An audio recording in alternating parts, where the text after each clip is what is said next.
श्रीमद् भागवत महापुराण नवम स्कंध 10वां अध्याय। भगवान श्री राम की लीलाओं का वर्णन। ओम नमो भगवते वासुदेवाय। श्री सुखदेव जी कहते हैं, परीक्षित, खट्वांग के पुत्र दीर्घबाहु और दीर्घबाहु के परम यशस्वी पुत्र रघु हुए। रघु के अज और अज के पुत्र महाराज दशरथ हुए।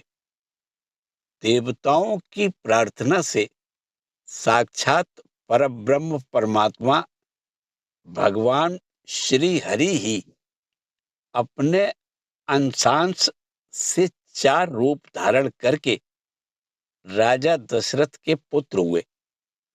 उनके नाम थे राम, लक्ष्मण, भरत और शत्रुघ्न। परीक्षित, सीतापति भगवान श्री राम का चरित्र तो तत्वदर्शी ऋषियों ने बहुत कुछ वर्णन किया है और तुमने अनेक बार उसे सुना भी है।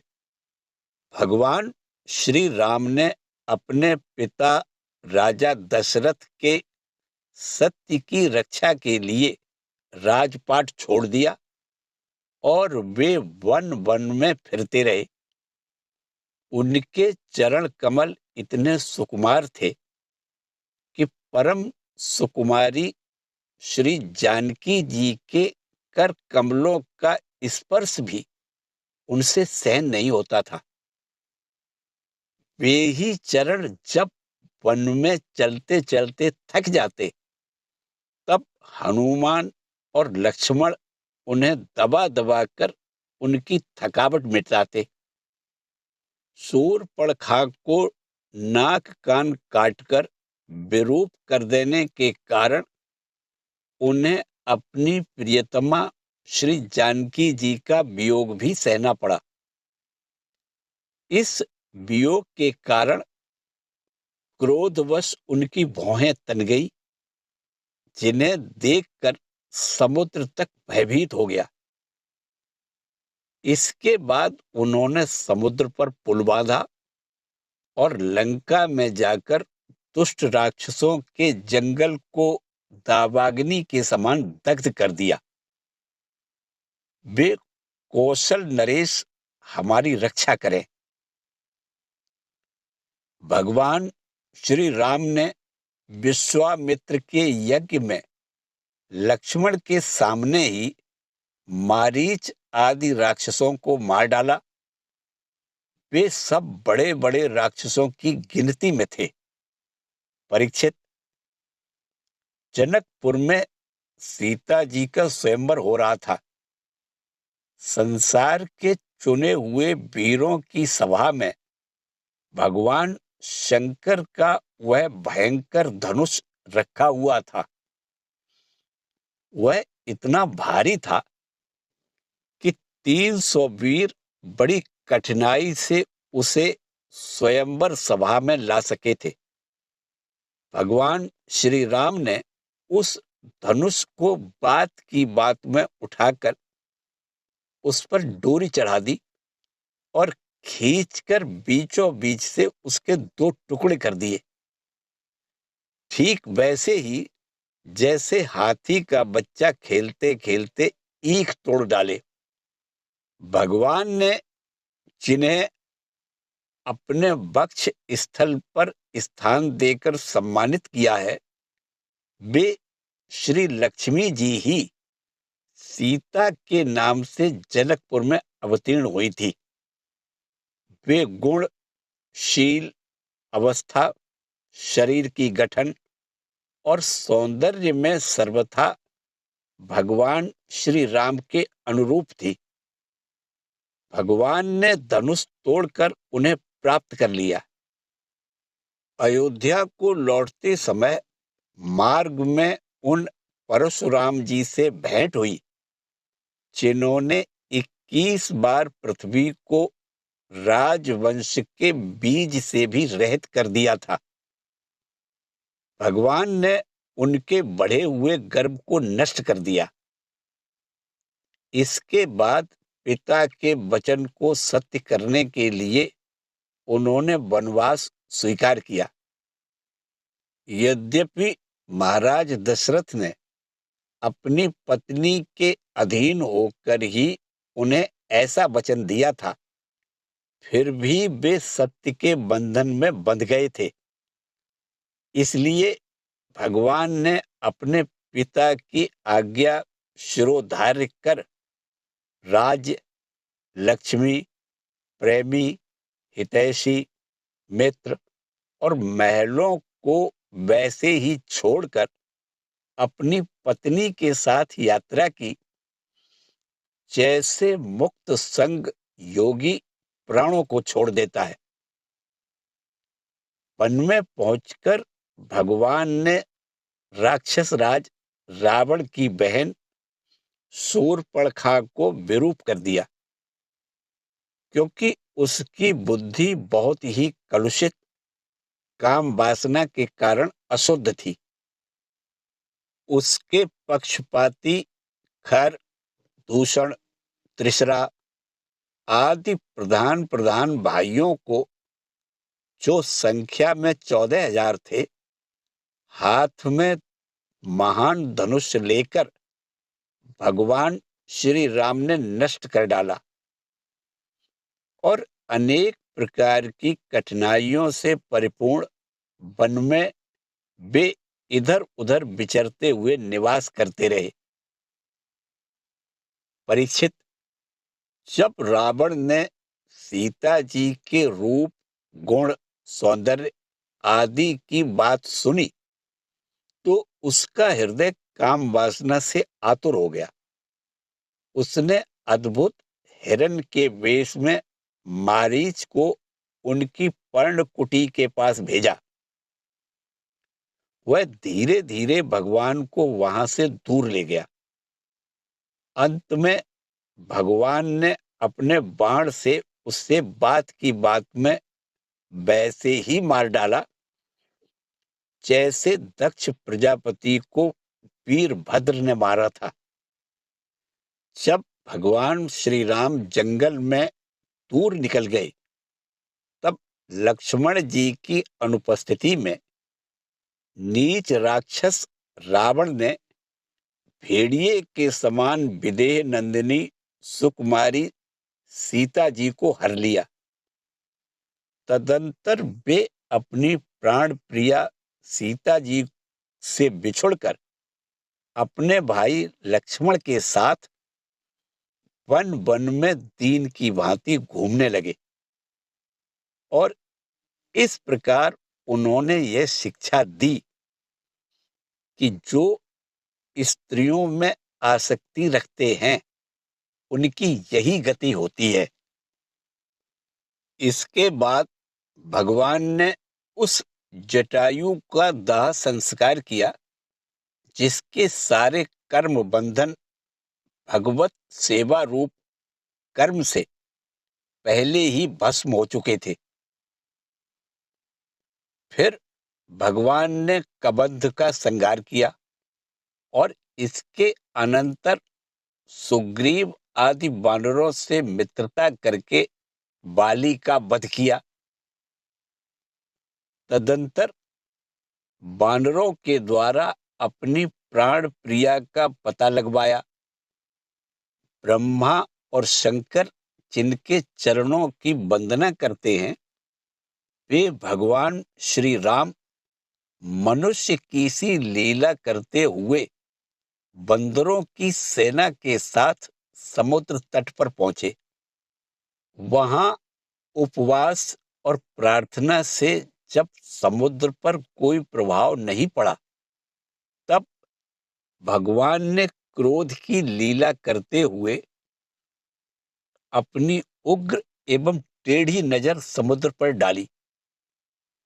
उसी समय समुद्र के बड़े बड़े मगर और कच्छ खलबला उठे। डर जाने के कारण समुद्र की सारी गर्जना शांत हो गई।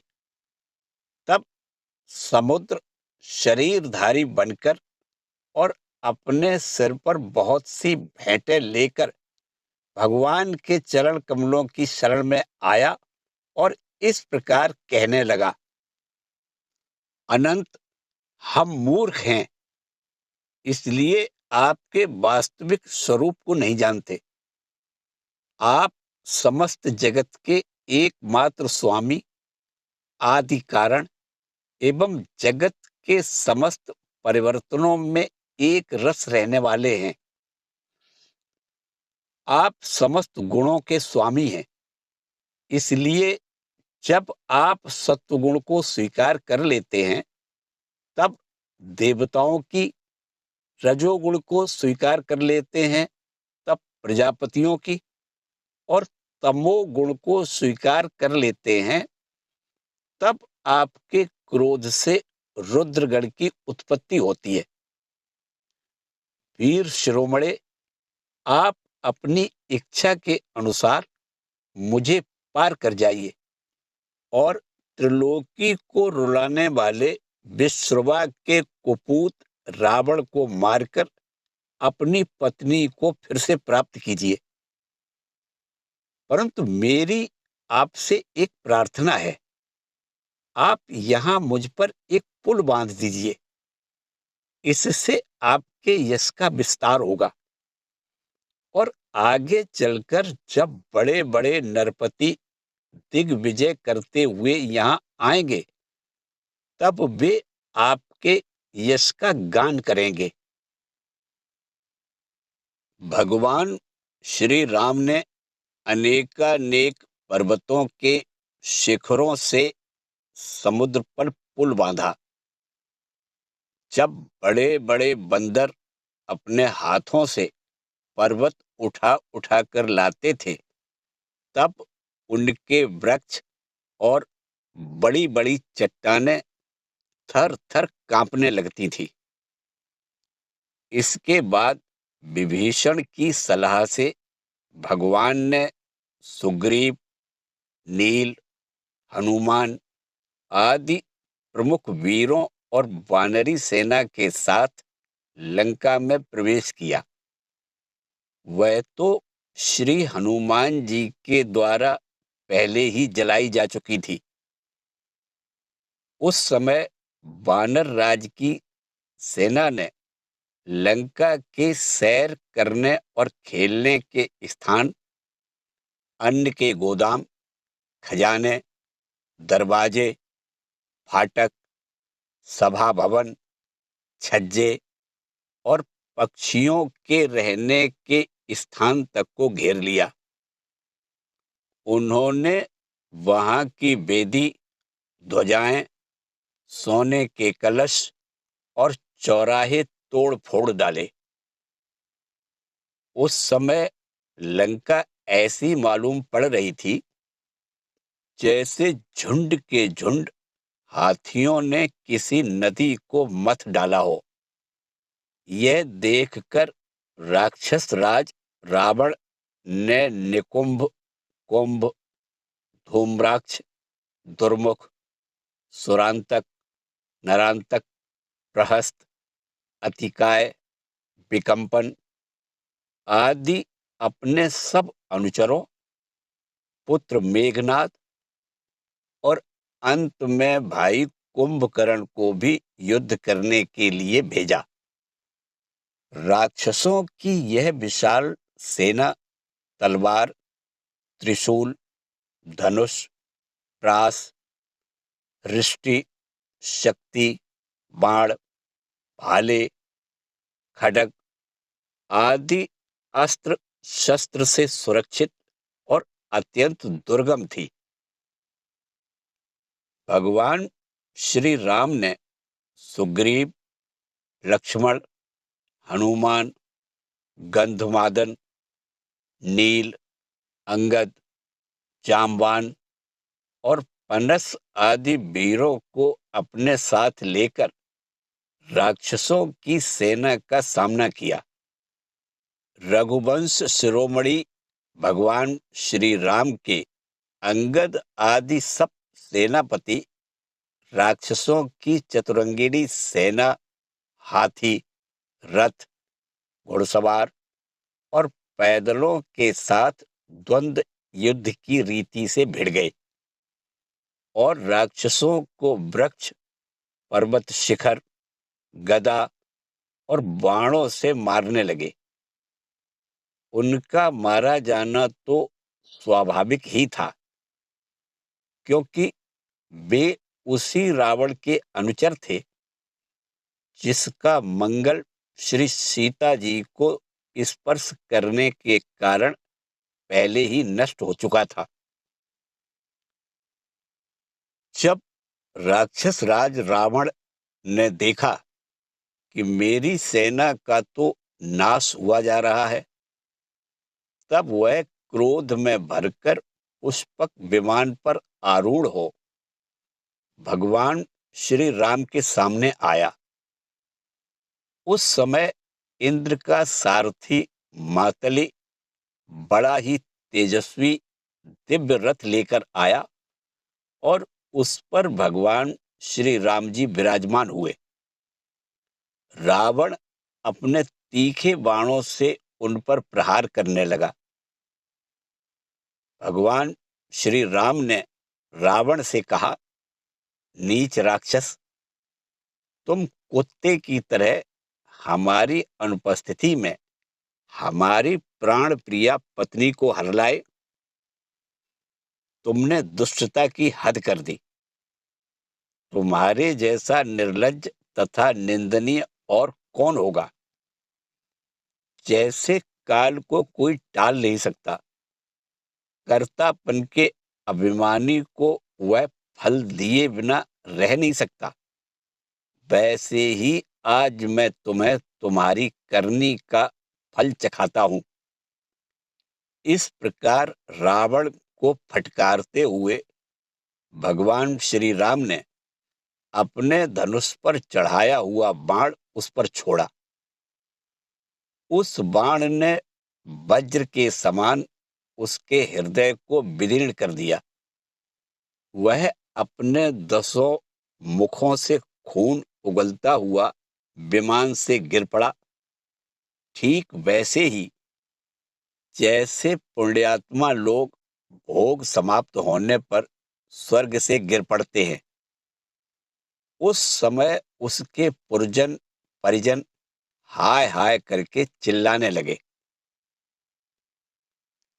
तदंतर हजारों राक्षसियां मंदोदरी के साथ रोती हुई लंका से निकल पड़ी और रणभूमि में आई। उन्होंने देखा कि उनके स्वजन संबंधी लक्ष्मण जी के बाणों से छिन्न भिन्न होकर पड़े हुए हैं। वे अपने हाथों अपनी छाती पीट पीट कर और अपने सगे संबंधियों को हृदय से लगा लगा कर ऊंचे स्वर से विलाप करने लगी।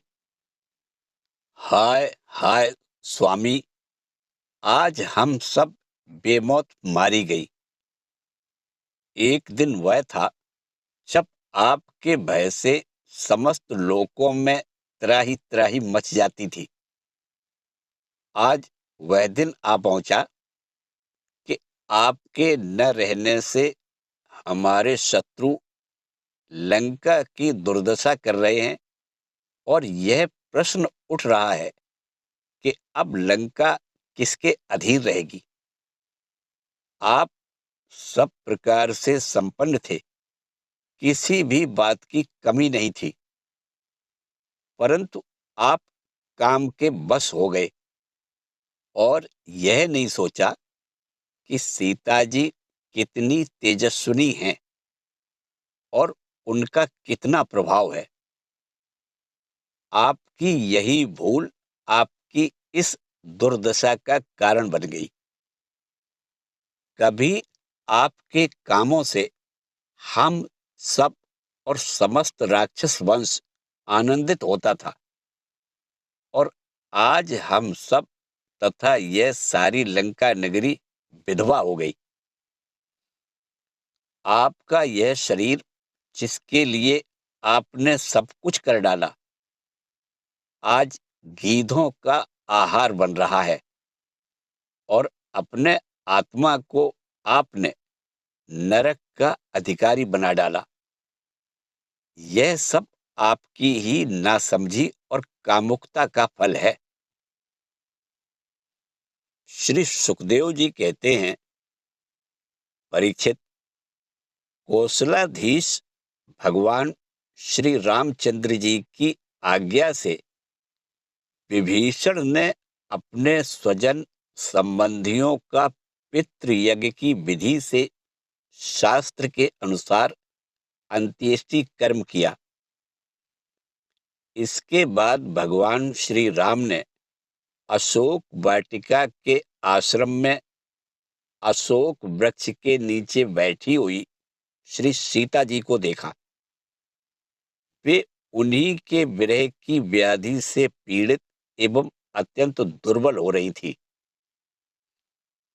अपनी प्राण प्रिया अर्धांगिनी श्री सीता जी को अत्यंत दीन अवस्था में देखकर श्री राम का हृदय प्रेम और कृपा से भर आया।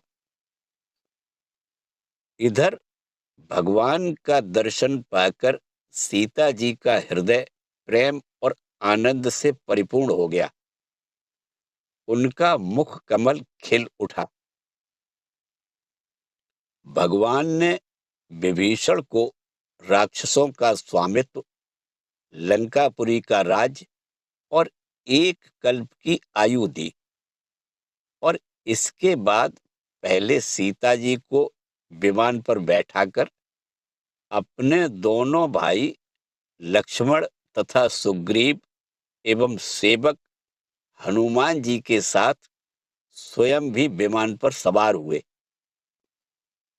इस प्रकार 14 वर्ष का व्रत पूरा हो जाने पर उन्होंने अपने नगर की यात्रा की।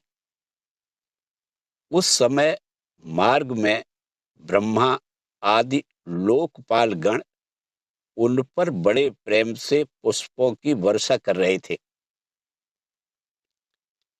इधर तो ब्रह्मा आदि बड़े आनंद से भगवान की लीलाओं का गान कर रहे थे और उधर जब भगवान को यह मालूम हुआ कि भरत जी केवल गौमूत्र में पकाया हुआ जौ का दलिया खाते हैं, बलकल पहनते हैं और पृथ्वी पर डाब बिछाकर सोते हैं एवं उन्होंने जटाएं बढ़ा रखी हैं, तब वे बहुत दुखी हुए। उनकी दशा का स्मरण कर परम करुणाशील भगवान का हृदय भर आया। जब भरत को मालूम हुआ कि मेरे बड़े भाई भगवान श्री राम जी आ रहे हैं, तब वे पूर्वासी मंत्री और पुरोहितों को साथ लेकर एवं भगवान की पादुकाएं सिर पर रखकर उनकी अगवानी के लिए चले। जब भरत जी अपने रहने के स्थान नंदीग्राम से चले, तब लोग उनके साथ साथ मंगल गान करते, बाजे बजाते चलने लगे। वेदवादी ब्राह्मण बार बार वेद मंत्रों का उच्चारण करने लगे और उसकी ध्वनि चारों ओर गूंजने लगी। सुनहरी कामदार पताकाएं फहराने लगी। सोने से मढ़े हुए तथा रंग बिरंगी ध्वजाओं से सजे हुए रथ, सुनहले साज से सजाए हुए सुंदर घोड़े और सोने के कवच पहने हुए सैनिक उनके साथ साथ चलने लगे। सेठ साहूकार, श्रेष्ठ बारांगनाएं, पैदल चलने वाले सेवक और महाराजाओं के योग्य छोटी बड़ी सभी वस्तुएं उनके साथ चल रही थी। भगवान को देखते ही प्रेम के उद्रेक से भरत जी का हृदय गदगद हो गया। नेत्रों में आंसू छलक आए। वे भगवान के चरणों पर गिर पड़े। उन्होंने प्रभु के सामने उनकी पादुकाएं रख दी और हाथ जोड़कर खड़े हो गए। नेत्रों से आंसू की धारा बहती जा रही थी। भगवान ने अपने दोनों हाथों से पकड़कर बहुत देर तक भरत जी को हृदय से लगाए रखा। भगवान के नेत्र जल से भरत जी का स्नान हो गया। इसके बाद सीता जी और लक्ष्मण जी के साथ भगवान श्री राम ने ब्राह्मण और पूजनीय गुरुजनों को नमस्कार किया तथा सारी प्रजा ने बड़े प्रेम से सिर झुकाकर भगवान के चरणों में प्रणाम किया।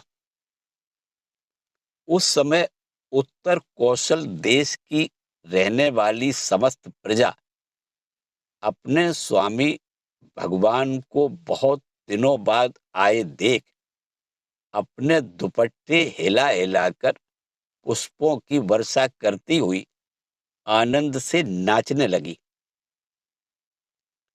भरत जी ने भगवान की पादुकाएं ली। विभीषण ने श्रेष्ठ चवर, सुग्रीव ने पंखा और श्री हनुमान जी ने श्वेत छत्र ग्रहण किया। परीक्षित, शत्रुघ्न जी ने धनुष और तरकस, सीता जी ने तीर्थों के जल से भरा कमंडल, अंगद ने सोने का खड्ग और जामवान ने ढाल ले ली। इन लोगों के साथ भगवान पुष्पक विमान पर विराजमान हो गए। चारों तरफ यथा स्थान स्त्रियां बैठ गईं। बंदीजन स्तुति करने लगे। उस समय पुष्पक विमान पर भगवान श्री राम की ऐसी शोभा हुई मानो ग्रहों के साथ चंद्रमा उदय हो रहे हों। इस प्रकार भगवान ने भाइयों का अभिनंदन स्वीकार करके उनके साथ अयोध्यापुरी में प्रवेश किया। उस समय वह पुरी आनंदोत्सव से परिपूर्ण हो रही थी।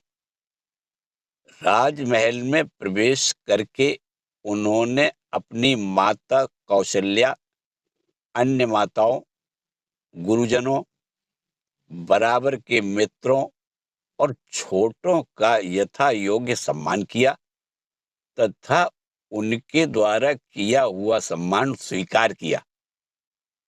श्री सीता जी और लक्ष्मण जी ने भी भगवान के साथ साथ सबके प्रति यथा योग्य व्यवहार किया। उस समय जैसे मृतक शरीर में प्राणों का संचार हो जाए, वैसे ही माताएं अपने पुत्रों के आगमन से हर्षित हो उठी। उन्होंने उनको अपनी गोद में बैठा लिया और अपने आंसुओं से उनका अभिषेक किया। उस समय उनका सारा शोक मिट गया। इसके बाद वशिष्ठ जी ने दूसरे गुरुजनों के साथ विधि पूर्वक भगवान की जटा उतरवाई और बृहस्पति ने जैसे इंद्र का अभिषेक किया था, वैसे ही चारों समुद्रों के जल आदि से उनका अभिषेक किया। इस प्रकार सिर से स्नान करके भगवान श्री राम ने सुंदर वस्त्र, पुष्पमालाएं और अलंकार धारण किए। सभी भाइयों और श्री जानकी जी ने भी सुंदर सुंदर वस्त्र और अलंकार धारण किए। उनके साथ भगवान श्री राम जी अत्यंत शोभायमान हुए। भरत जी ने उनके चरणों में गिरकर उन्हें प्रसन्न किया और उनके आग्रह करने पर भगवान श्री राम ने राज सिंहासन स्वीकार किया। इसके बाद वे अपने अपने धर्म में तत्पर तथा वर्णाश्रम के आचार को निभाने वाली प्रजा का पिता के समान पालन करने लगे। उनकी प्रजा भी उन्हें अपना पिता ही मानती थी। परीक्षित, जब समस्त प्राणियों को सुख देने वाले परम धर्मज्ञ भगवान श्री राम राजा हुए, तब था तो त्रेता युग, परंतु मालूम होता था मानो सतयुग ही हो। परीक्षित, उस समय वन, नदी, पर्वत, वर्ष, द्वीप और समुद्र सबके सब प्रजा के लिए कामधेनु के समान समस्त कामनाओं को पूर्ण करने वाले बन रहे थे। इंद्रियातीत भगवान श्री राम के राज्य करते समय किसी को मानसिक चिंता या शारीरिक रोग नहीं होते थे। बुढ़ापा, दुर्बलता, दुख, शोक, भय और थकावट नाम मात्र के लिए भी नहीं थे। यहाँ तक कि जो मरना नहीं चाहते थे, उनकी मृत्यु भी नहीं होती थी। भगवान श्री राम ने एक पत्नी का व्रत धारण कर रखा था। उनके चरित्र अत्यंत पवित्र एवं राजर्षियों के से थे। वे गृहस्थोचित स्वधर्म की शिक्षा देने के लिए स्वयं उस धर्म का आचरण करते थे। सती शिरोमणि सीता जी अपने पति के हृदय का भाव जानती रहती।